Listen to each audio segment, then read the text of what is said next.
तो प्रसंग चल रहा है कि परमात्मा ने दया बख्शी आपको। जब 600 वर्ष पहले मालिक आए, परमात्मा वाले ही गुण रखता है। अब जैसे बर्फ के गुण हैं, बर्फ तो बर्फ के गुण ही रखती है, उसको उसके निकट जाओगे तो वैसा ही आभास होगा। इसी प्रकार परमात्मा जो गुण रखता है वो वैसे ही लीला करता है जैसी वो किया करता है।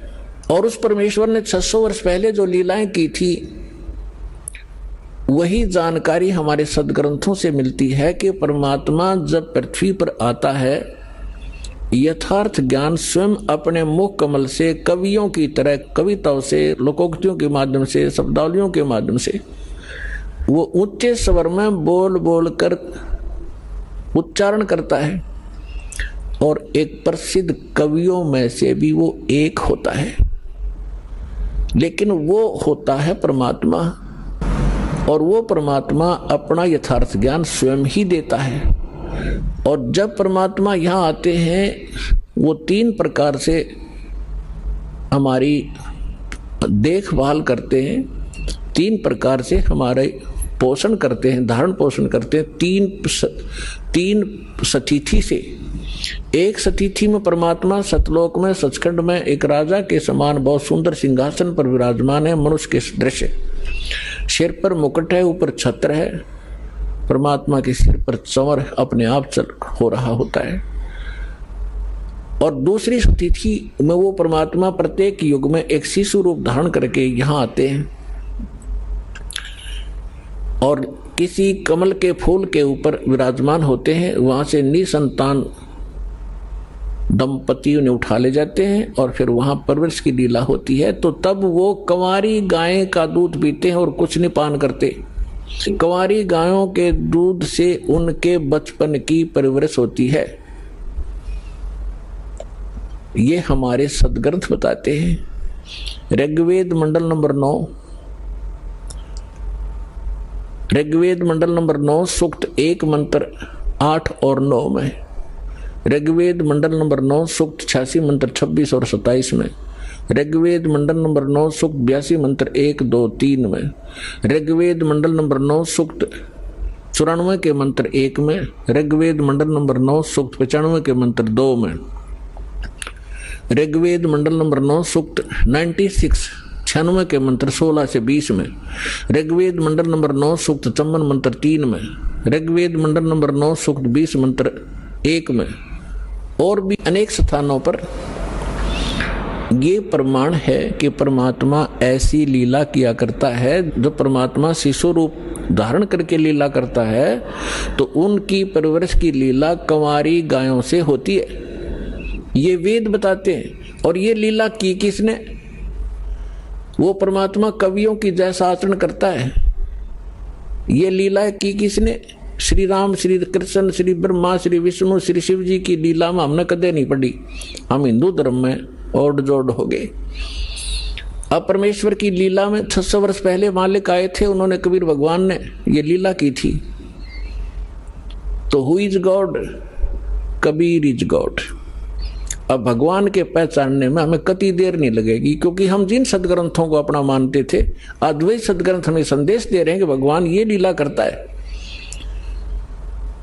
तो सबसे पहले तो हमें भगवान की पहचान हो और सदग्रंथों से वो पहचान हो। जैसे दास ने अभी बताया था गीता अध्याय नंबर 16 के श्लोक 23-24 में स्पष्ट किया हुआ कि अर्जुन जो शास्त्र विधि को त्याग कर मनमानी साधनाएं करते हैं उनको कोई सुख नहीं होता। न उनको सुख होता है, न उनकी गति होती है, न उनको कोई सिद्धि प्राप्त होती। इससे तेरे लिए अर्जुन कर्तव्य और अकर्तव्य की व्यवस्था में कौन सी साधना करनी चाहिए, कौन सी ना करनी चाहिए, उसके लिए सदग्रंथ ही प्रमाण है। किसी की लोक वेद पर, दंत कथा पर विश्वास मत करना। तो आज हमारे सदग्रंथ क्या बताते हैं? पहले ये इन्हीं सदग्रंथों का आधार देकर के हमारे धर्मगुरु हमें समझाया करते थे, हम स्वीकार किया करते थे, क्योंकि वो संस्कृत बोला करते और सभी ग्रंथ संस्कृत में लिपिबद्ध थे। हमने कोई ऑब्जेक्शन नहीं हुआ कि इतना विद्वान व्यक्ति सच्ची कह रहा होगा। वो सत्य के तो आसपास भी नहीं थे, उनको कख भी पता नहीं था अध्यात्म मार्ग। आज तक इन ऋषि महर्षियों को, आज तक उन महापुरुषों को छोड़ के जिनको भगवान मिले या परमात्मा के ज्ञान के अतिरिक्त। अब वर्तमान में इस दास के अतिरिक्त इस 21 ब्रह्मांड में कोई अध्यात्म ज्ञान से परिचित नहीं है। अटपट तो दुनिया मार रही है और ना उनके पास ये कंप्लीट कोर्स है। अब जो प्रसंग चल रहा है कि हमने स्वदेश जाना है, हम इस गलत लोक में आगे, और हम धनी थे अध्यात्म के, हम निर्धन हो गए, हम पशु तक की योनि में भटक रहे हैं, घास फूस खाकर गुजारा कर रहे हैं, और हम सतलोक में क्या आहार करते थे, कैसी सुविधाएं हमें प्राप्त थी, उसकी तुलना हम इस काल के स्वर्ग लोक और ब्रह्म लोक में भी नहीं दे सकते। जो सुख वहां पर आपको प्राप्त था, उसी सुख की आज भी आपके अंदर चाहत है, और उस खोज में आप चलते हो। रास्ते में ना जाने कितने ये बटपार मिलते हैं, ठग मिसगाइड करके आपको भ्रमित कर देते हैं, मंजिल से दूर रख देते हैं। फिर आप जब अध्यात्म मार्ग से सुखी नहीं होते हो, क्योंकि साधना शास्त्र अनुकूल ना होने से परमात्मा से लाभ नहीं मिलता, जिस कारण से आप फिर स्वयं धनी बनने के लिए अपनी बुद्धि प्रयोग करने लगे, कोई मिलावट करने लगा, कोई रिश्वत लेने लगा और कोई अन्य तरीके अपना के। तो ये तरीका सुखी होने का नहीं, ये तो महादुख प्राप्त कर लिया हमने। बुरे काम करे, पाप बने, और उन पापों के आधार से जो धन संग्रहित किया वो यहीं रह गया, और हमारे साथ वो पाप गए जो उस धन जोड़ने में या सुख प्राप्त, नकली सुख प्राप्त करने में हमने पाप इकट्ठे किए थे। तो जब तक हम पाप मुक्त नहीं होंगे तब भी वहां नहीं जा सकते, क्योंकि जब तक अपराधी प्राणी है वो जेल में रहता है। अपराध मुक्त होगा तभी वो जेल से छूटेगा। तो पहले परमात्मा आपके उन पापों का नाश करेगा जो आपके संचित हैं, पहले के इकट्ठे किए हुए हैं, और दूसरे फिर आपको ऐसी विधि बताई जाएगी कि उससे वर्तमान के अंदर भी जो आपके भविष्य में जो दुख आएंगे, जो आपके प्रारब्ध के अंदर लिखे हुए हैं। प्रारब्ध माने किस्मत। प्रारब्ध को वैसे डिफाइन करने के लिए इस प्रकार बताते हैं कि पिछले जन्म जन्मांतर के आपके पुण्य और पाप संग्रहित हैं, उनमें से आपकी एवरेज रेशो लेकर जिसके पाप गणे इकट्ठे हैं उसमें से उसी रेशो से पाप ज्यादा ले लिए, और जिसके पुण्य थोड़े हैं उसी रेशो से पुण्य ले लिए। तो यहाँ जिसको आज दुख गना है वो पूर्व जन्म में उसके पाप गने हैं, उन संचित कर्मों में से कुछ लेकर के दोनों पुण्य और पापों में से आपकी किस्मत बनाकर भेज दिया। अब आपके प्रारब्ध में, आपकी किस्मत में यदि वो पुण्य है, जब तक आपके पुण्य अधिक हैं, पुण्य चलेंगे, तब आप कोई भक्ति करते रहना या ना करना, चाहे आप चोरी करना, डाके मारना, चाहे हिंसा करना, आप सुखी दिखाई दोगे आम जनसाधारण को कि इतना पापी आदमी और फिर भी सुखी। तो ये काल का जाल है, समझना पड़ेगा आपने। तो अन्य व्यक्ति जो आस्तिक हैं वो भी नास्तिकता की ओर चल पड़ते हैं, उनको देख के। तो इस ज्ञान के आधार से आपने अपना मन रोकना पड़ेगा कुमार्ग पर जाने से। ये सहारा देगा आपको ये तत्व ज्ञान। और जिस समय उस व्यक्ति के पुण्य क्षीण हो जाएंगे, फिर पाप का दौर चलेगा, फिर देखना उसकी कैसी दुर्गति होगी, और फिर उसके पास समय बहुत कम होगा, और कहीं वो समाधान के लिए जाएगा तो ये नकली संत मिलेंगे, उनसे करवा कर जंतर मंत्र लेकर नाम दीक्षा, आखिर में वो मर ही जाएगा उस दुर्गति के साथ। और जब हम सत साधना करेंगे, परमात्मा हमें मिलेंगे, सतगुरु मिलेगा, सतगुरु हमें फिर वो सत ज्ञान देगा, सत साधना देगा, जिससे आपके पाप नाश होंगे। अब आपके प्रारब्ध में जैसे आप दुखी हो तो पाप से हो, सुखी हो पुण्य से हो, अंडरस्टूड है।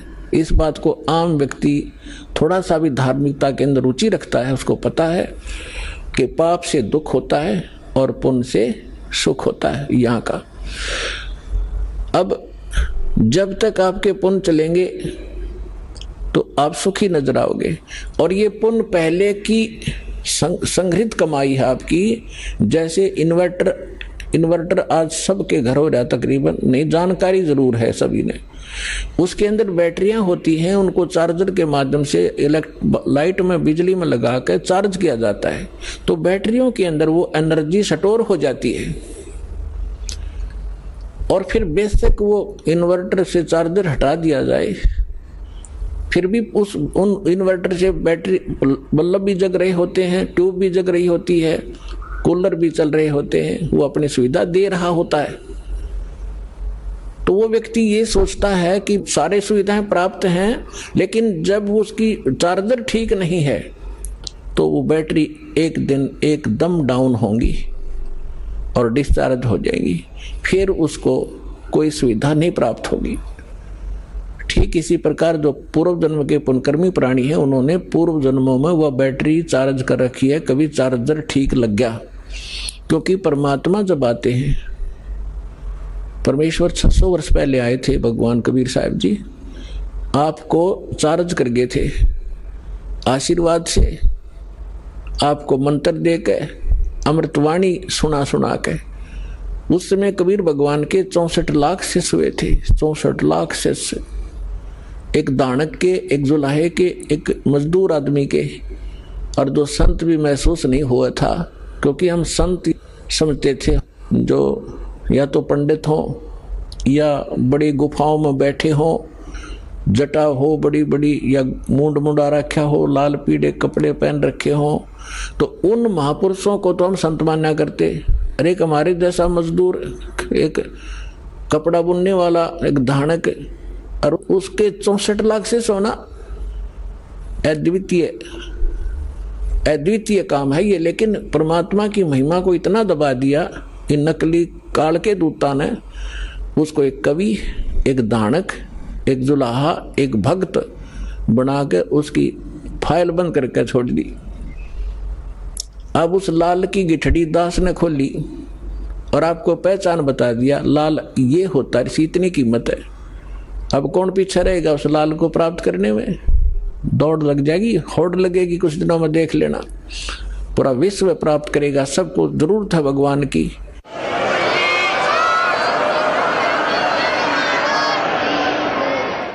भटक रहे हैं, दुख पा रहे हैं, भक्ति भी कर रहे हैं। तो 64 लाख से सोए थे। उस समय परमात्मा ने अपने आशीर्वाद से अपनी वाणी सुना के प्रथम मंत्र दिया, बस वो शेष 2 मंत्र नहीं दिए थे परमात्मा ने। तत् और सत्य ये गुप्त रखने थे, सतनाम नहीं दिया भगवान ने आपको। क्यों नहीं दिया? क्योंकि आप उस समय परमात्मा के पहचानने योग्य नहीं थे। और परमात्मा ने उस समय कहा था कबीर साहब ने कि 5500 वर्ष जब कलयुग बीत जाएगा धर्मदास, तब मैं दोबारा आऊंगा और सारे जितने भी नकली पंथ हैं या हम जितने भी मानव धर्मों में बट गए हैं, इनको ऐसा ज्ञान दूंगा ये ऑटोमेटिकली एक हो जाएंगे। पहले एक थे, एक से अनेक हो गए, अब इस ज्ञान से ये फिर एक होंगे और पूरा विश्व ये भक्ति करेगा और सबका कल्याण होगा जो मर्यादा में रहेंगे।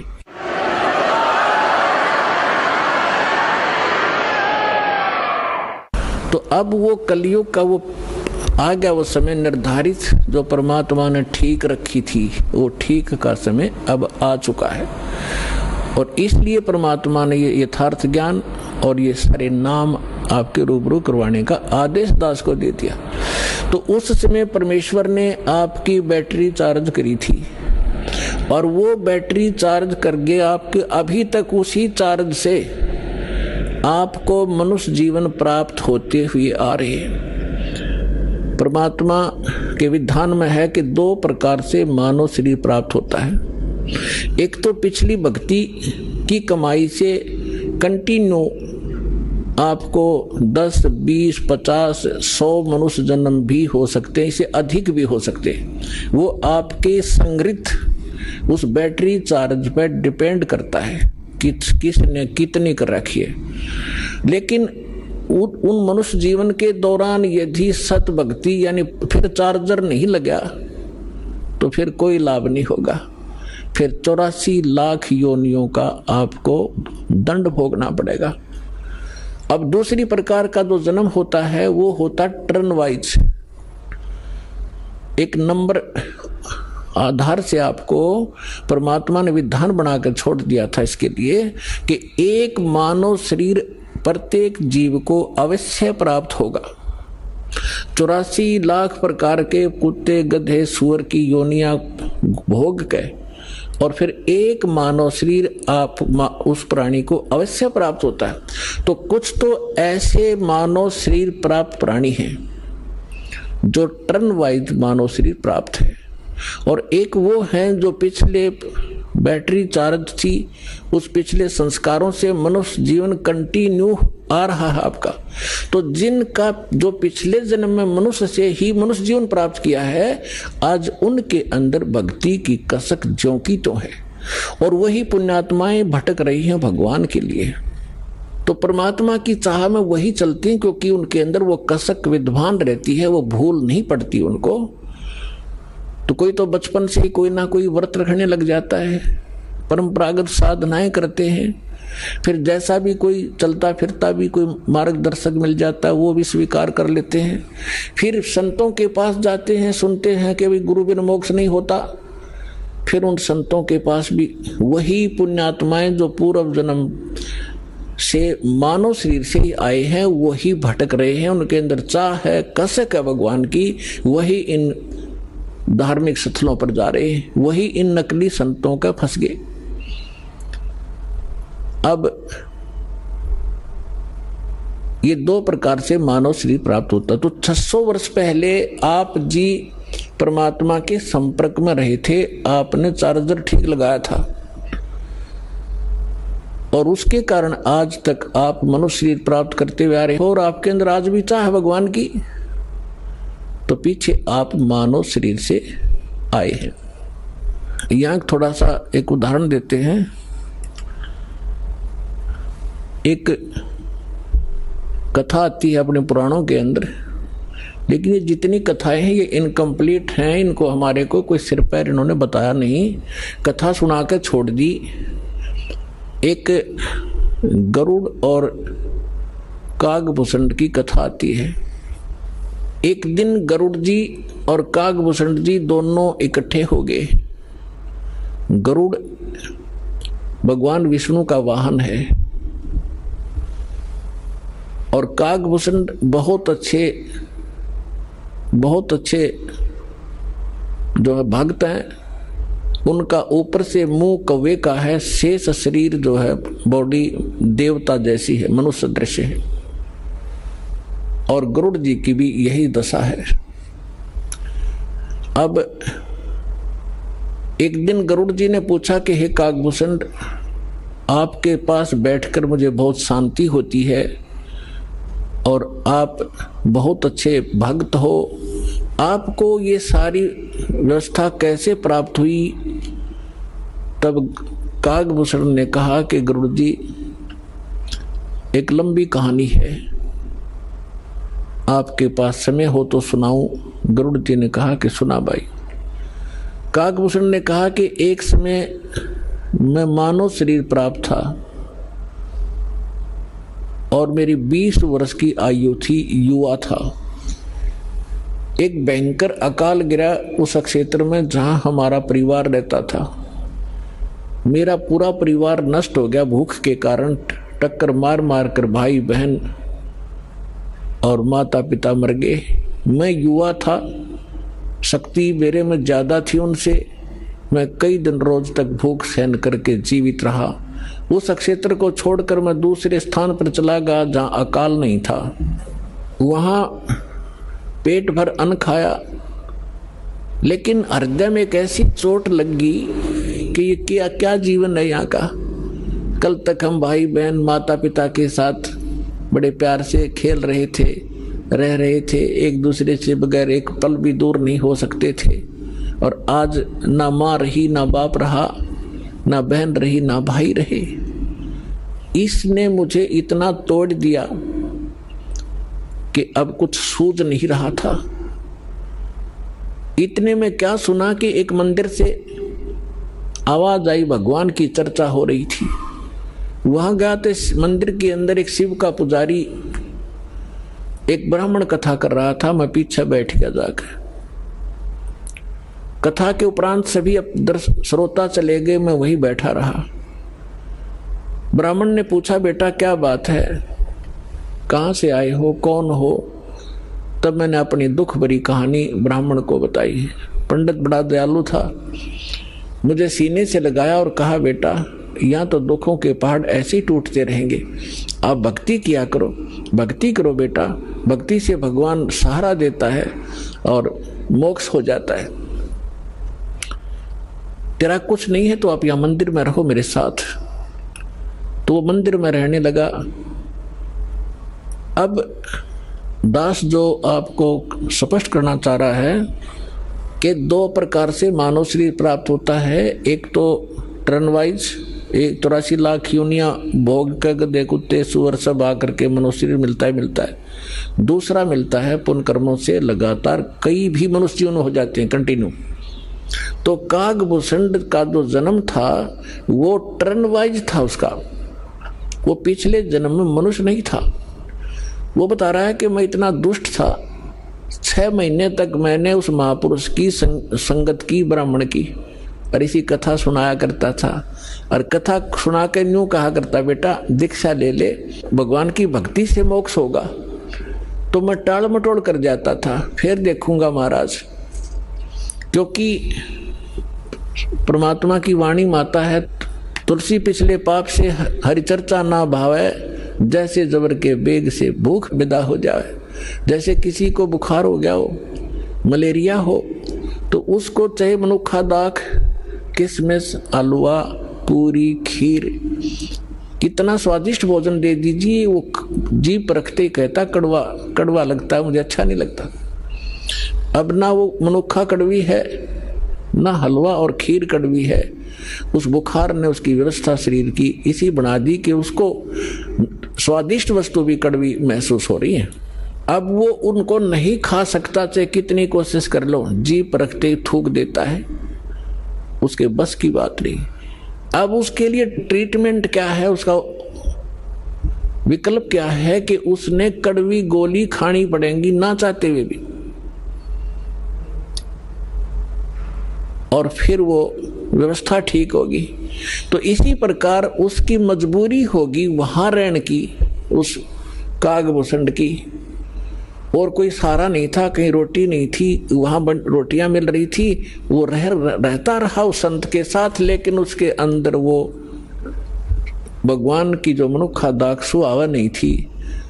6 महीने तक उसने संगत करी, जब जाके एक दिन उसने दीक्षा ली।